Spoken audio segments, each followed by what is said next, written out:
बरतानिया में बसने वाले तमाम ओवरसीज़ पाकिस्तानियों की तरफ से शुक्रगुज़ार हूँ जनाब चेयरमैन रज़ा रांझा साहब का और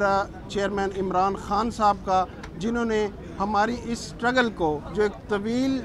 मुद्दत से शुरू थी उसको पाया तकमील तक पहुँचाया। बताना चाहूँगा हमारे यूनाइटेड किंगडम में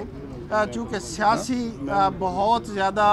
पार्टियों के ऑफिसेज़ हेड ऑफिसेज़ हैं, वहाँ बड़े लंदन में फ़ैसले होते हैं। उस हिसाब से हमने ये रूमर सुने थे मुख्तलिफ पार्टी से कि जो